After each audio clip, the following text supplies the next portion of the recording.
Live from the news hub at Adisawe Kanda in Accra, this is News at 10 live on 3FM 92.7 and on TV3. You can also watch us live on your DSTV channel 279. Hello and welcome. Over the next 30 minutes, we'll bring you the very latest news wrap from across the country and beyond. But first, let's start with the major news summaries of today.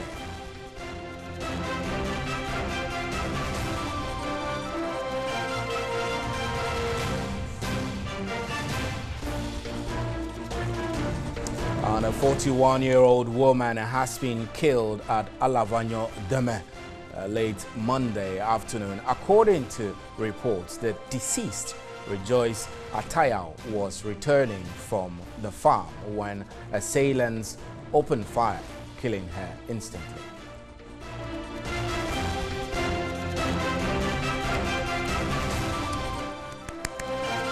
Minister of Health Kweku Ajima Menu has described the abuse of tramadol and codeine as a national threat, which requires concerted effort by all stakeholders to curb. He was speaking at the Interagency Consultative Forum in Accra on strategies for countering counterfeit drugs and substance abuse.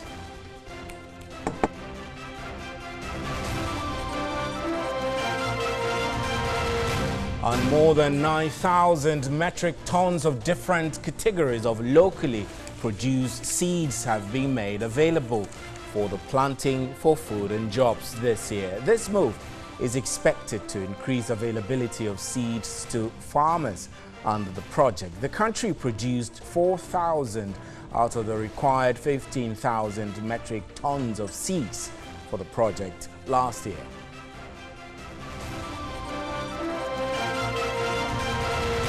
And Parliament will reconvene Tuesday, May 15, after almost 2 months' break. One of the issues on the agenda of the House will be the vetting of the President's nominee for the Deputy Special Prosecutor position, Cynthia Lamte, on Wednesday, May 16.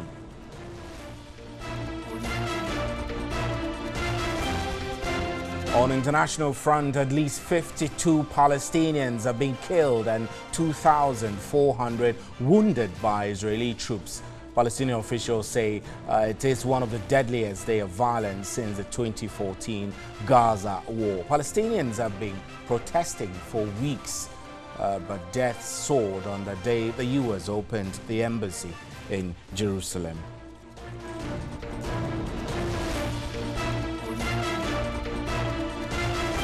Those were our major news highlights. Remember, you can follow our live stream on Facebook and can also hear us on 3FM 92.7. Up next is the big one.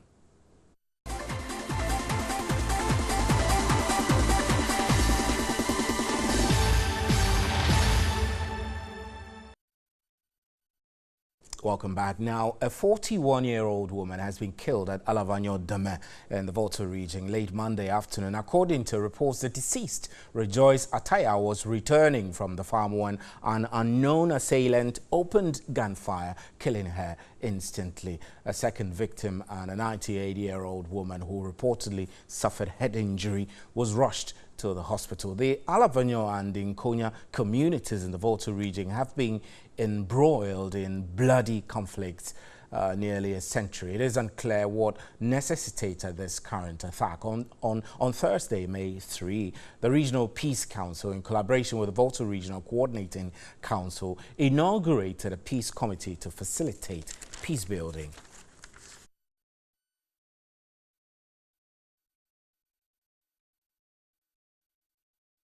Let's get onto the telephone lines now. We have the Secretary to the Volta Regional Peace Council, David Nomenyo, joining us on the telephone lines. Good evening, David, and thank you. It's a bit worrying, this development in Lavanya. It does appear that it's not going away. Are you surprised at the latest development? Yes, good evening, Stephen, and good evening to your viewers. It's got a very worrying situation. We are surprised. I spoke with council members. Everybody is surprised. about today's incident, as you have just reported. Like you're surprised because you think there were enough systems to ensure that such attacks do not occur, or you're surprised that after the people made a decision to live peacefully together, they still went ahead to attack somebody and shoot the person dead?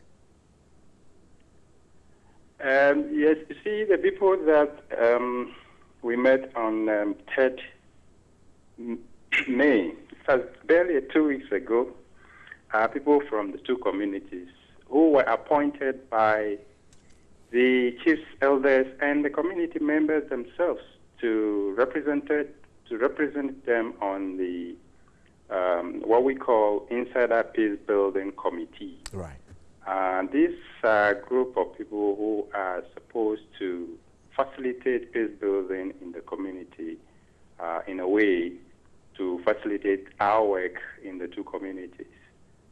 And so it is not to say that the very people who were in Ho on 3rd May are the ones who have gone into the bush to do what they have done now.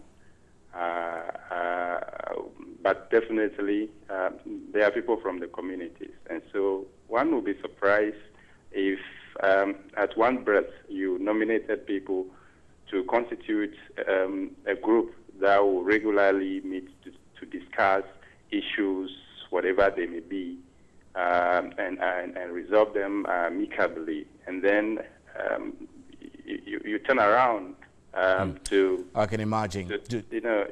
It's quite worrying. But do you get the impression, talking about the inauguration of this committee, which you just spoke about, do you get the impression that this incident will affect the process that has already started?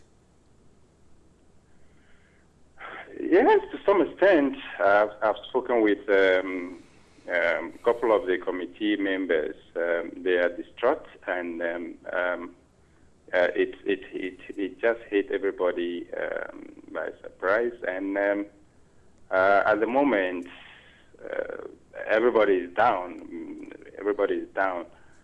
But we have only two options. One is to allow the few miscreants in the two communities to go ahead and continue their activities. And the other option is for the majority peace-loving people of Lavanya and Konya to keep pressing and working hard at it to make sure that the two communities come back together, right, and live as they used to be in the past. Right, David, we're grateful for your time, though. We do hope that the peace processes will be expedited so we can put an end to the rancor between the two communities who live side by side together. Anyway, let's move on to other stories. The Osu-Klote district of the National Disaster Management Organization, NADMO, has commenced public education on disaster, its causes and preventive measures to keep the public alert on disaster-related issues. This is also aimed at averting the recurrence of disaster as the rain sets in. The district covers flood-prone areas such as Circle, Odona, Adabraka, and its environs. You will recall that in 2015, the district experienced its worst disaster when residents of Odona and Adabraka were rendered homeless during the June 3 flood and fire disasters. All right, so we have Reverend Daniel Ode Apia, Director for NADMO Osu-Klote District. He's joining me in the studio now. Reverend, nice to have you here. So one will ask, sensitization, education, is that what you need, considering that we are told that some of your logistics are not really, your logistics are not up to scratch for you to deal with the crisis of the flood, if there is any? Yes. Good evening to your viewers. It's true that our logistics may not be up to scratch. However, it's very important that we educate the public to know the very thing we need to do to avert or to prevent. So you're saying that this is not only about logistics, right, and that our individual responsibilities and responses in the event of flood or any disaster is critical also. Sure, you're on point. Yeah, and that is why we're doing this very exercise to ensure that the things that we can do to prevent the floods. See, most of the floods that do occur are human caused. If I say human cause, you see, most of our waterways are choked or blocked by human attitude. Human activity. Yes, you see, human activity. And we deliberately put rubbish into our waterways, and some people will put debris. If I say debris, refuse dumps, stuff from the home, yes. Things that they want to throw away, plastics, bottles. In recent times, people are demolishing and reconstructing, and some of these debris from the construction sites are dumped into gutters. Gutters. So let me understand the approach you're going to adopt. Very fair. I mean, you've told us that you're going on education sensitization, but what is the approach? What are you going to tackle first? What are you going to teach people? What are you going to ask them to do for themselves in the event of disasters of that kind? In the first place, we are teaching that stop littering. 1, 2, stop putting things that could block or choke the waterways, so that when it rains, the water could have a way to flow downstream. Secondly, we are teaching that when there is flood, see, flood could be a natural disaster that no one could stop. And when there is flood, we are teaching that always identify a safe ground in your dwelling place. If we say a safe ground in your dwelling place, if you're on low ground, you move to high ground. We move to high ground, sure.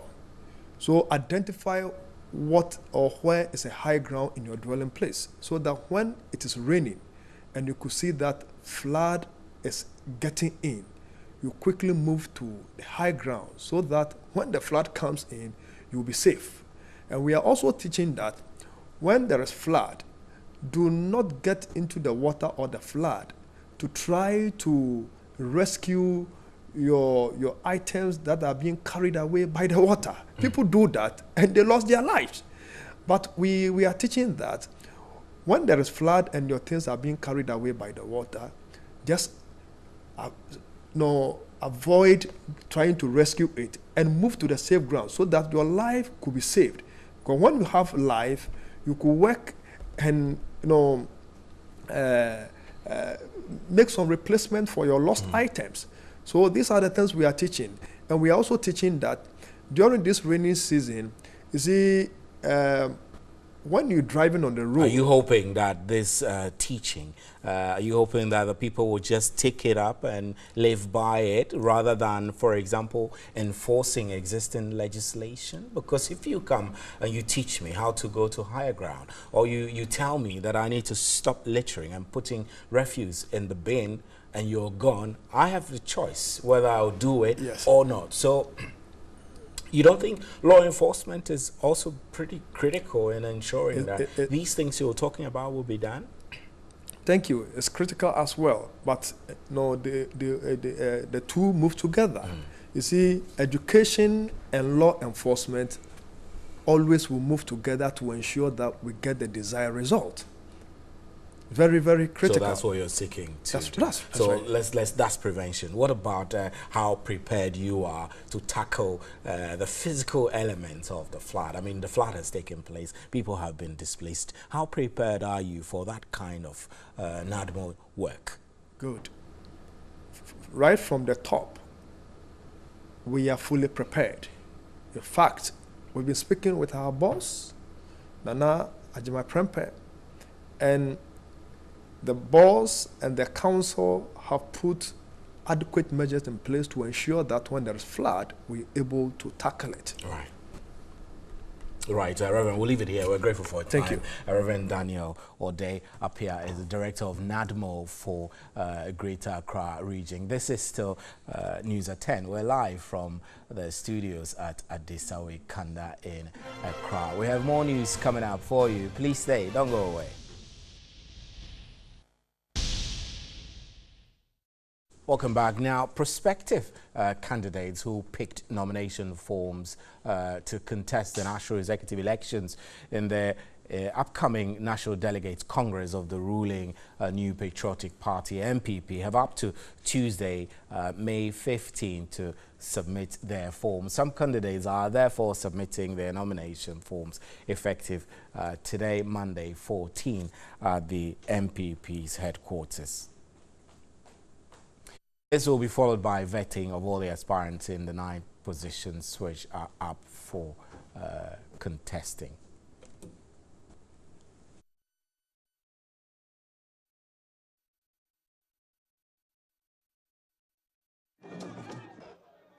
All right, so we've been joined in the studio tonight by Richard Ahiangba, who is the NPP General Secretary Spirent, and the only one who is seeking to remove John Boyd. I mean, I don't have to go there, but thank you very much for coming in. You think the team that won the election for the NPP in 2016 must give way for a new team led by yourself? Is that your ambition? Well, thank you. It's been a while since I come to see you. My most regards to your cherished viewers and supporters of TV3. Today we took a step that others thought that we were not going to make. And so it resulted in a situation where people thought they were running on a post. We saw circulations around that, our acting was going to go on a post. That's not true. We are in a race, so today we'll make the step necessary. We filed our nomination to contest for the position of General Secretary. We think that that's the right thing to do for our party. There was one team that went to the election, and that was NPP. There wasn't any individual that was the team. Everybody was the team. And we were here starting in January from the polling stations. And you all played a part, yes. But you think this team has done enough and must be changed? The reason I'm asking this is the fact that the General Secretary is a key, more like a commander of the team that goes to elections. The office of General Secretary is critical. It's actually central to the smooth running of our party. But it is not everything. But it is not the ultimate. The ultimate in our party is the grassroots. The ultimate, indeed, in 2016, that won us the election, is the grassroots. The people that you and I will not remember to call names. People that when we see, we'll pass them by. Those are the people who won the elections. Now, when we talk about elected officials of our party, we began a process in January that commenced with the elections of polling station executives. They were part of the 2016 election. Why did we have to change them? Because it's democracy. We have to do that because we want our party to have a chance to vet the ideas and visions of our people. So how easy or difficult has it been for you to get to this stage? I'm asking this on the back of the fact that there have been reports of a lot of infighting, a lot of mafia tactics, if I should put it that way, in which there are machinations to favor some candidates against others and all of that. You didn't go through that kind of challenge before submitting your nominations today? No, I don't think so. People say a lot of things, but what you experience is what you say. We have full confidence in the system. We believe in our party. If there is any party that believes in democracy, it's ours. So internal democracy, we actually believe in the process. So far, there might be obstacles here and there, but we have full faith in the process. How confident are you of winning? Well, that's as an individual going into a contest, I'm very confident because, like I was telling you earlier. How confident on a scale of 1 to 10? Not to be prideful or overconfident, but I'm absolutely very confident. And I just won't put a number to it, but if I want to, it's about... So what happens if you don't win? Well, you see, it doesn't change anything. The process we're engaged in is this. We are confident we're going to win. But if we don't win in the event, the unfortunate event we don't win, our party must continue. And we will continue to apply our know-how, continue to apply our strength to moving the party in the direction we must go. Where we are now, we're not headed in the direction we must go. In order to win successively beyond 2 terms, we need to form a structure We need to build our party in a way that we are solid on the ground. That's so the you're only not way. solid on the ground? Is that At what this to point, say that there are a lot of concerns that the grassroots agitation, a lot of people within your party are not exactly happy, not because your government is not pursuing the agenda it set for itself, but because the mechanisms at the grassroots are failing. The people who worked to give you the win. Yeah, the top is what is failing. The grassroots is solid. The grassroots is resolute and has always been for our party. What is failing is the top, and that's what we want to change. So the truth of the matter is that our party needs change now more than ever, internally, because now we have a clear agenda, and that agenda cut across board, that we want to win beyond 2 terms. And to do that, we need to be serious today, not tomorrow. We need to begin to build strong grassroots effort, which was why we won. So what needs to change at the top? Give me 3 things that you think need to change at the top, for which you, of course, you're seeking to cream off those at the top and put yourself there. Yeah, so like I said, the heart of our party is the grassroots. So if we need going forward with this clear agenda to win beyond 2 terms, one, we need to get a national leadership that is... Which recognizes the potency of the grassroots. Exactly, and not only that, but go to the extent of resourcing and empowering the grassroots. Because we have a situation now that everything is focused on the national level. You can't run a system efficiently that way. So when people need to do anything, they have to come congregate at the national headquarters. So the national general secretary or the national organizer or the national chairman is seen as the one you have to see. You have to be in his good books. You have to be friends with him before anything can happen. We cannot run a party that way. The party must be about the people. Who needs to move this party is the grassroots. So at the national headquarters, if we are doing our job as national leaders of this party, then we need to be going to the people. We need to be invested in resourcing and empowering the people, finding out what is it are your challenges. What can we do for you to make sure that our agenda to win beyond 2020 is on course? What is it that we have to do? That's what we need to be doing right now. That's what is not being done. Tell me what you seek to do if you're giving the nod. We want to regenerate our party from the grassroots. We want to build our party, let our grassroots know that before we won 2016, we needed them and we had them. And before we can win 2020, we're going to need them. 2024, we're going to need them. So we're going to structure the party that let them understand they are the center and the focus of it. Today, like you rightly said, we have a government that is performing. A government that said he was going to do 1, 2, and 3, okay? And they have done so. And we know that. Talk about free SHS. Sometimes it's very easy to just take it and say, oh, they've done it and that's it. But it's a serious Well, the thing. NDC has questioned your timelines, that a lot of the things you promised to do, 1 district, 1 factory, some of those things are not going according After to how the, many the years? timelines. Well, after 2 After how months, many so years? after 15 months. But Okay. there are timelines you set for Oh, I yourself. agree, and I agree. some of them are not going pretty good. No, forget about that, okay? Here's the thing. Who is questioning? That's important, okay? The NDC is questioning. Yes, the NDC is questioning. After how many years did they have the chance to do it and they haven't done it? And after how many years have we been doing it? And what is our mandate? Our mandate is 4 years. So when you have people talking like that when they have failed, it is only because, you see, the NDC appear to have any semblance of traction today because our party grassroots is unhappy and demoralized. That's one of the critical things we can do. And I believe, and I'm telling you this as a matter of fact, that you cannot have... I know people who stood for positions in your party who are demoralized too because mafia tactics were used against them to eliminate them from the possibility of contesting. Well, that granted, but the truth of the matter is this, that it's a human institution, and I believe that our party is structured. Like I said, I truly, honestly believe in the processes we have in our party. Right, that to the extent that anybody has any grievance, I believe that we have processes and they can go through the processes to seek redress. Richard, we're grateful for your time. Thank you extremely. I will be, over the period, we're making provisions to be speaking to some of those who are putting themselves up for contests within the MPP, and we get you their views also. Let's move on to some other stories. The Minister of Health, Kweku Agyeman-Manu, has described the abuse of tramadol and codeine as a national threat which requires concerted effort by all stakeholders to curb. He was speaking at the Interagency Consultative Forum in Accra on strategies for countering counterfeit drugs and substance abuse.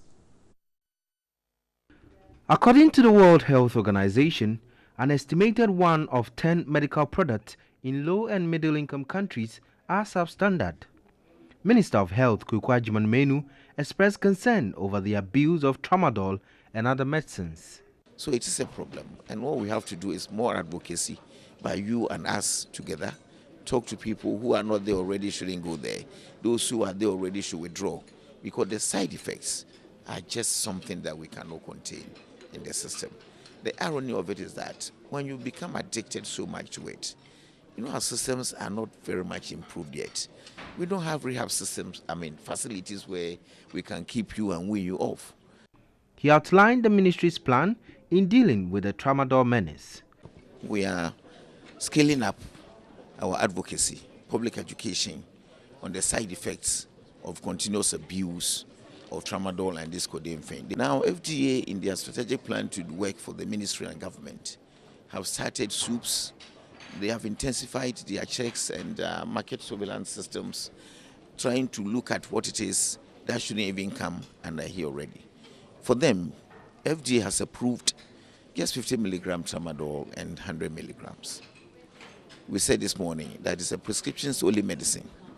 So if you don't hold prescriptions, you shouldn't even have access to it. Mental Health Authority and other stakeholders in health have stated Parliament must urgently amend the narcotic drug law to make tramadol an illicit drug. Chief Executive Officer of Food and Drugs Authority, Mini Dako, called for increased collaboration among stakeholders such as the Ghana Revenue Authority, pharmaceutical industry, the security agencies, health and education ministries to help curb counterfeiting of drugs and drug abuse. We have the Pharmacy Council here. It's one of our stakeholders. FDA makes the medicines available. Pharmacy Council is in charge of the practice of pharmacy and to oversee the over-the-counter medicine sellers. So Pharmacy Council is here as a stakeholder to ensure that when products or medicines are registered as prescription only, they are dispensed as prescription only. Chief Executive Officer of NS Chemist and President of the Pharmaceutical Manufacturers Association of Ghana, NS Bediako, noted counterfeit drugs makes the industry non-competitive, resulting in loss of revenue to the state and industry. It's cheaper. People tend to go in for the fake products more than the genuine products. So on the whole, I think it's not something that should be encouraged. It's not only the money that we are losing, productivity time. Available figures indicate that Ghana loses in excess of $200 million annually through counterfeit medicines. And that's how we wrap up with News at 10. Thank you for making time on behalf of the crew. Good night. There is more news at 3news.com.